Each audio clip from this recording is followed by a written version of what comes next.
We live in an age defined by the immediate, the instantaneous. We are constantly bombarded with information, 1,000 headlines flashing across our screens, 100 voices vying for our attention. And in this constant flow, we have developed a profound habit to assume, to fill in the blanks, to read the headline and instantly construct a narrative of certainty, even when all we have is rumor. We scroll through feeds designed to show us perfection, the perfect career milestone, the flawless relationship, the effortless journey towards some ideal life. And what happens? We begin to compare. We measure our messy, complicated reality against someone else's curated highlight reel. It feels like a failure of self-knowledge, doesn't it? Like we are constantly running just behind an invisible finish line, always feeling slightly out of sync with the rhythm of everyone else. We know what we should do, the work, the difficult conversation, the necessary change, but we struggle to actually do it. We find ourselves paralyzed by a quiet dread, the fear that if we try and fail, that our entire sense of self will crumble. So instead of facing the uncertainty of action, we retreat into the safety of assumption. It is easier to assume the worst about others, or worse still, to assume the worst about ourselves. This deep human tendency to build elaborate narratives on shaky ground is not new. It has been a constant companion to humanity, woven through every culture and conflict. To understand how we are trapped by our own assumptions, we must travel back with us across time and across rivers to the world of feudal Japan. Imagine a rural village where life was governed by rigid lines, lineage, status, duty. Here lived Osugi, the matriarch of the Honiden family. She was a woman whose strength was etched into her bent back. She worked the fields daily, hauling loads of mulberry leaves until dusk forced her to stop. Her world was built on order and expectation.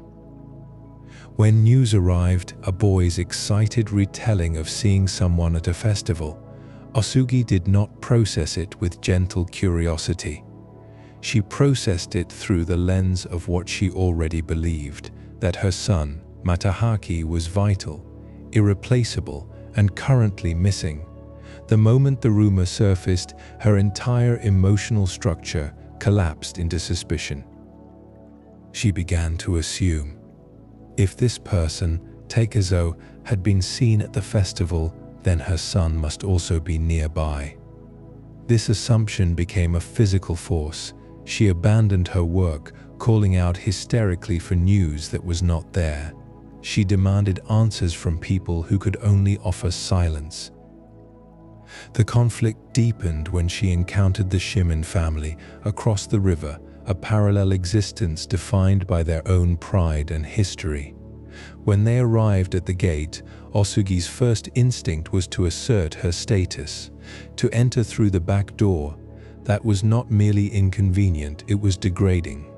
Her sense of self-worth, tied so tightly to her lineage, became a physical barrier that prevented her from accepting help or truth. This is the architecture of pride. When our ego demands we maintain a perfect public image, we become incapable of seeing reality. We are trapped by what it means to be seen as powerful, respected, and in control.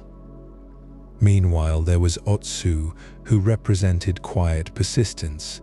She did not argue with Osugi's assumptions. She simply offered small pieces of evidence, a sighting here, a conversation there, and then there was Takezo, the young demon, whose survival depended on his ability to observe and adapt.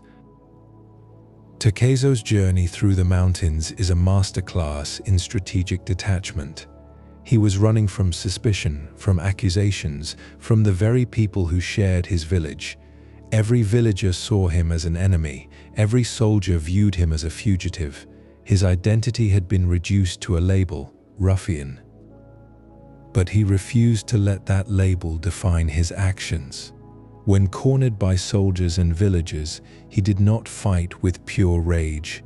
He fought using the environment, the roof, The lance shaft, the timing, he moved like water, finding the path of least resistance until he could escape the net entirely. The most profound moment came when he finally reached Osugi's house. Exhausted, starving, and desperate, he was confronted by a woman whose rage had been fueled by assumptions, the assumption that her son was dead, the assumption that he was guilty, the assumption that she must be right. Yet in his exhaustion, he found something unexpected, basic human kindness. Osugi, despite her fury, offered him food and a bath. The sheer necessity of survival, the need for nourishment, was so powerful that it momentarily dismantled her pride. It forced her to pause, not on the accusation, but on the simple reality of hunger. The truth in this story was never found in a grand revelation or a single confession. It was built by small acts, Otsu's gentle persistence, Takezo's careful observation, and Osugi's eventual surrender to basic human need. The assumption that Matahachi was dead dissolved, not because of proof, but because the physical reality of warmth and food became more compelling than the emotional weight of grief. This is how our modern lives operate. We are constantly surrounded by evidence, the perfect photos on social media, the impressive titles on a colleague's profile, the headlines screaming crisis. And we use it to build assumptions about ourselves and others. We assume that if someone else has achieved X, then Y must be true about us. We assume that because something is difficult, it must be catastrophic. The danger lies in mistaking assumption for certainty. When we are overwhelmed by noise, our minds seek the fastest path to meaning, and that path is often paved with bias and fear. But there is a way out of the prison built by assumption. It requires two things. First, recognizing the difference between what you feel is true and what you can prove is true. And second, cultivating strategic detachment. Strategic detachment is not about apathy. It is about observation. It is the ability to pause when the emotional tide rises, when the rage, the fear, or the comparison screams at you, and instead ask a single question: what do I actually know right now?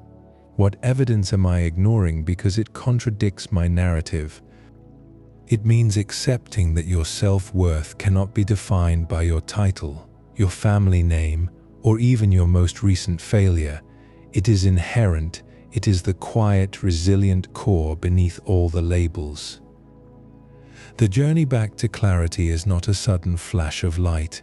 It is slow, like the mist lifting from the mountains at dawn. It requires you to be willing to look at the facts, the messy ones, the contradictory ones, and accept that sometimes the most profound truth is simply, I do not know. The world will always present us with enough noise and enough conflicting signals to keep our assumptions running wild.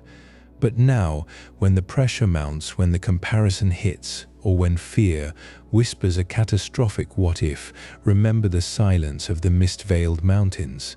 Remember that true strength is found not in fighting the external enemy, but in mastering the internal one, the relentless, seductive habit of assuming.